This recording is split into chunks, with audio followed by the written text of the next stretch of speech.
Welcome to episode 323 of the 2 Minute Warning.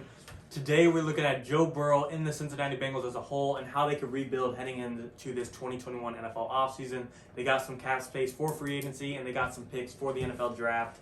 But before we get into that topic, we have our question of the day for you Bengals fans. And shout out to Reverse Flash, one of our top 2 Minute Warning fans for this video idea. Question of the day: who is the all-time passing leader for the Cincinnati Bengals? Stay till the end of the video for the answer. But getting into the video, what do you think the Bengals should do for this 2021 offseason? So, looking at the Bengals right now, they have one need that I think glares above all. Obviously, they have tons of needs. You could probably name more places where they don't have needs than where they need them. So I think the biggest thing for them is to secure a good offensive line. Cincinnati is not already a good top free agent destination. No one's clamoring to go there. Kind of like Green Bay. No one really wants to go there. Obviously they're going to have to pay a high price for someone in the prime of their career. Probably overpay to get someone. You look at someone maybe like Corey Linsley. I think that's how you say his name, right? Corey Linsley. Yeah, Corey Linsley. That would be a great piece. And they also need to try to look in the draft for a top quality lineman, because otherwise, if they have the same O-lineman that they went into the year this past season with Joe Burrow, it's just going to be another ugly year for them. So I think securing the offensive line and making them, somewhat of a relevant offensive line would be a big thing for them to do this offseason. Other than that, I think everything else is secondary. They have a lot of free agents: AJ Green, John Ross, William Jackson, Randy Bullock. I think I feel like they should definitely get rid of AJ Green. I just feel like he took up so much target share last year, and he's just regressing to the point where, and they were unable to trade him, so I would just let him walk. You know what I mean? Yeah, he's gonna want too much money for not enough production. Yeah, not enough. So I think just main thing, offensive line, get that down. And I still don't think the Bengals will be anywhere of a threat, at least for the coming years, especially with the Browns the division coming up, and the Ravens and the Steelers. So it's gonna be tough. Yeah, I agree. They're not going to be able to fulfill all their needs in this one off season, but I think that, as Greg mentioned, a big thing is going to be solidifying the offensive line. I think to start that, they already have some young guys. I think they need to sign a veteran guy, a solid veteran tackle that will lead and teach the rest of the offensive line. So I'd like to see them pick up a guy like I think Trent Williams is a free agent. Great guy from the Niners. I would really like him. He might be a little expensive, but if you get him and he leads the rest of the offensive line by example, I think that would be really worth it. And then maybe see if they can pick up Penei Sewell in the draft. You got an amazing rookie and a veteran, so they'll learn from each other. And I think that'd be a great combo to protect Joe Burrow. And then you mentioned they have quite a few free agents. I would like to see some of them walk, just because it would save up more cap space that they could use on a receiver or maybe a safety that they desperately need, because that defense is not looking very hot. I know most people focus on the offense, but they're giving up too many points. It doesn't matter how good Joe Burrow is.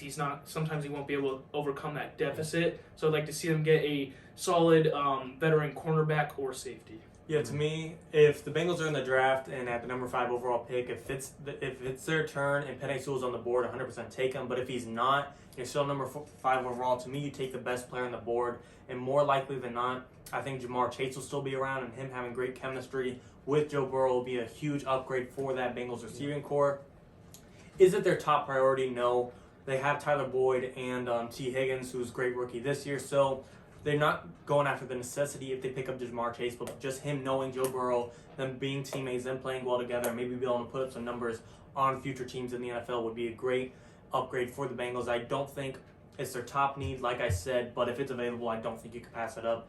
Defense, like Wade said, is a big necessity. I'm not going to go over O-line because we all know that's needed, just like they said. But defense, I do think, can be worked on. The safeties aren't bad. Cornerbacks need some work in the edge rush or the pass rush. Geno Atkins has been for the Bengals. He's been there for about 10 years. He's pretty much been doing everything for them. Get him some help. I don't know, pay Shaq Barrett from the Buccaneers if he decides to leave, or look at Leonard Floyd from the Rams. Pick up another pass rusher that could take off the pressure of Geno Atkins, where it's not just always him fighting for the quarterback. I think if you give him some help, you could get a dangerous pass rush on that Bengals line. And a cornerback, maybe Richard Sherman, Patrick Peterson, those guys at the end of their career. But maybe if they're looking for a check and the Bengals are looking for an upgrade, there's corners out there that this team could be flipped around very fast in this NFL draft and around in the free agency. Go ahead. Yeah, I was gonna say just one thing on the defense. I think it would also serve them well to be in the market for like a new defensive coordinator.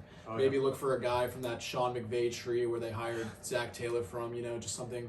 When they make upgrades, just to be able to make sure they have a good defensive scheme down. Because like Wade said, obviously their defense was really subpar last year. So I just wanted to throw that little back in there. I like that you mentioned that if you take some of the pressure off Geno Atkins, it's going to allow other people to do more work. Because right now, Geno Atkins is only, when you prepare for the Bengals, you prepare for him. They don't have too many other big names on that defense. So you give someone else some room to go, they're going to be able to get more pressure on the quarterback, which I think would be very helpful.